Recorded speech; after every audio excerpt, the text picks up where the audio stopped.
राजगढ़ वासियों, फिल्मी स्टाइल में किस तरह से लूट को अंजाम दिया जाता है, आज आपको इस वीडियो में वही देखने को मिलेगा। और लूट की अंजाम का जो आरोप है वो किस पर है?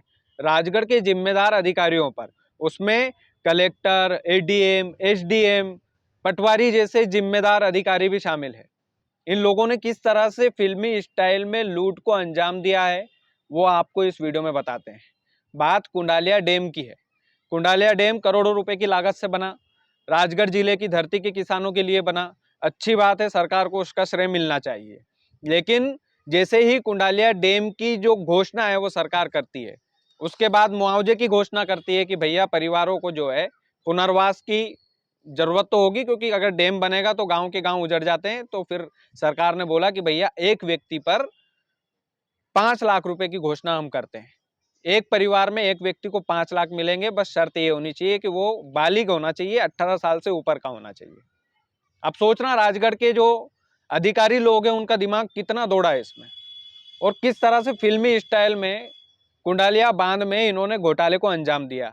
इसकी जांच अभी चल रही है, लोकायुक्त की टीम इसमें जांच कर रही है। और लोकायुक्त की जांच खत्म हो और इनका भांडा फोड़ना हो, इसके लिए भी इन्होंने एक षड्यंत्र रचा। पूरी कहानी सुनिए।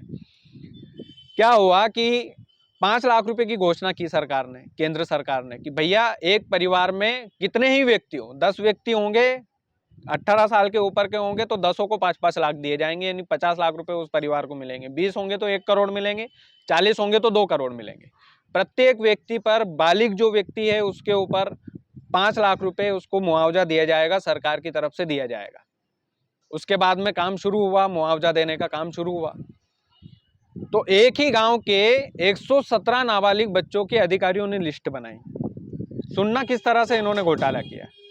117 बच्चों की अधिकारियों ने लिस्ट बनाई, नाबालिग बच्चों की।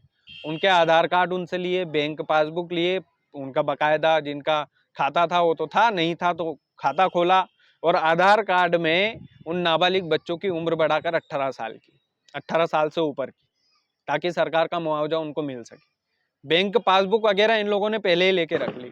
117 बच्चों का इन्होंने 5-5 लाख रुपए करके, एक ही गांव के बच्चे थे, 5-5 लाख रुपए करके इन्होंने 117 बच्चों के को मुआवजा की राशि जो है डलवा दी उसमें, और अधिकारियों की जेब में वो सीधा पैसा। 117 इंटू 5 लाख कर लेना कितना हिसाब होता है, करोड़ों रुपए, सीधा सीधा करोड़ों रुपए का गबन। और लोकायुक्त की टीम इसमें जांच कर रही है। कब से कर रही है? जब से कुंडालिया बांध बना है, जब से अधिकारियों ने पैसा निकाला है।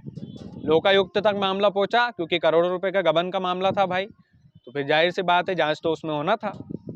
तो फिर लोकायुक्त की टीम जांच ना करे, इसलिए इन्होंने मांग की बकायदा, क्योंकि कलेक्टर भी शामिल थे उसमें, तत्कालीन जितने कलेक्टर रहे, 3 कलेक्टर पर शायद, जो रिटायर होकर माफ कीजिएगा, जो दूसरे जिले में पदस्थ हो गए, कई सारे अधिकारी तो रिटायर्ड तक भी हो गए इसमें, कई सारे अधिकारी रिटायर भी हो गए, क्योंकि कुंडालिया बांध काफी लंबे समय, 2014 में उसका लोकार्पण हुआ था मेरे हिसाब से, 2014 या 16 में।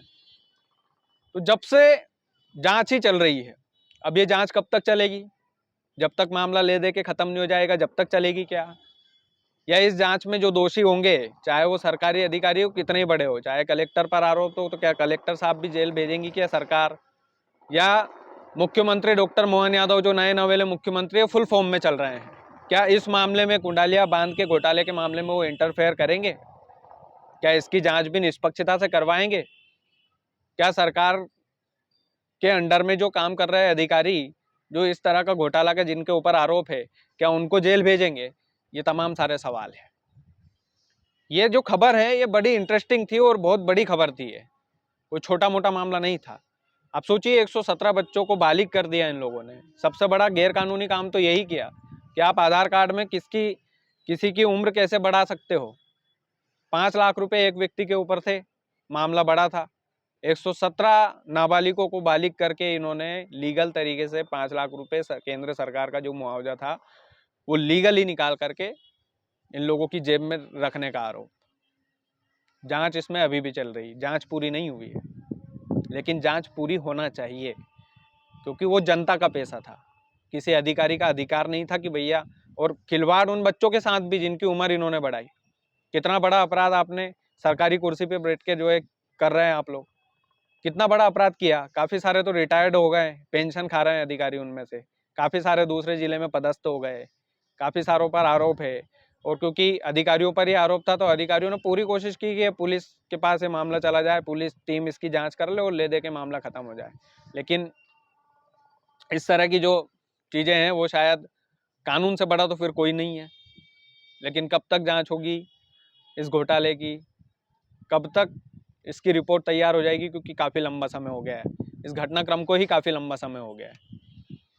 मुझे लगता है कि ये खबर बड़ी इंटरेस्टिंग थी और फिल्मी स्टाइल में किस तरह से राजगढ़ के अधिकारियों ने लूट को अंजाम दिया है, किस तरह से उन पर लूट का इल्ज़ाम लगा है, इसकी जांच तो बनती है और निष्पक्षता से बनती है।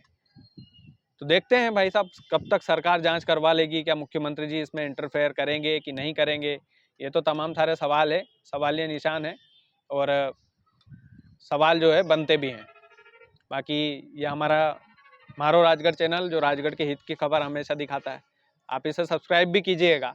लेकिन इस तरह की जो दमदारी वाली जो खबरें होती है वो बहुत कम लोग दिखा पाते हैं। मैं मेरी तारीफ नहीं कर पा रहा हूँ, मैं मेरी तारीफ नहीं कर रहा हूँ, ये तारीफ एमपी तक की भी होनी चाहिए। उसमें एमपी तक ने भी इस खबर को चलाया, दैनिक भास्कर जैसे बड़े ब्रांड ने भी चलाया। इसके अलावा मुझे शायद ये खबर कहीं नज़र नहीं आई, नज़र आना चाहिए था।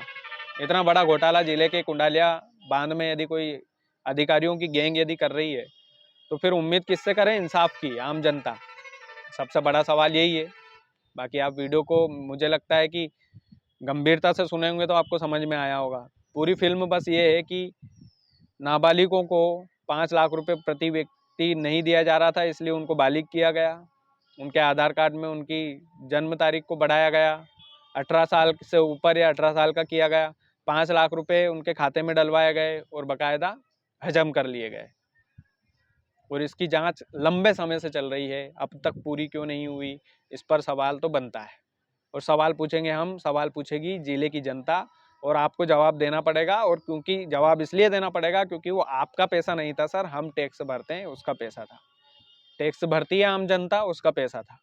आप जीएसटी लगा रहे हैं, आप हर चीज़ कर रहे हैं, हमारे पैसे से आप लोग नौकरी कर रहे हैं। सो की सीधी बात यह है, आप लोग जनता के सेवक हैं, लूट वाले लुटेरे नहीं हैं आप, कि आप इस तरह का गबन कर जाएंगे और आम जनता सहन कर लेगी। आम जनता कर ले तो कर ले, लेकिन हमारा अपना पैसा, करोड़ों रुपए कोई अधिकारी इस तरह से, अधिकारियों की पूरी पूरी गैंग, ये गलत बात है। बाकी राजगढ़ वालों, आप इस वीडियो को ज़रूर सपोर्ट कीजिएगा। मेरी दिली इच्छा है मतलब कि आप लोग इसे सपोर्ट करें। मेरा मन कर रहा है कि आप लोग इस तरह की खबर को सपोर्ट करेंगे जिसमें हिम्मत की आवश्यकता होती है, जज्बे की आवश्यकता होती है। मुझे उम्मीद है आप लोगों से कि आप लोग ज़रूर सपोर्ट करेंगे। बाकी वीडियो को ज़्यादा से ज़्यादा शेयर कीजिएगा ताकि लोगों को पता चल सके कि भैया राजगढ़ के अधिकारी भी इस तरह की घटनाओं को अंजाम दे सकते हैं। धन्यवाद।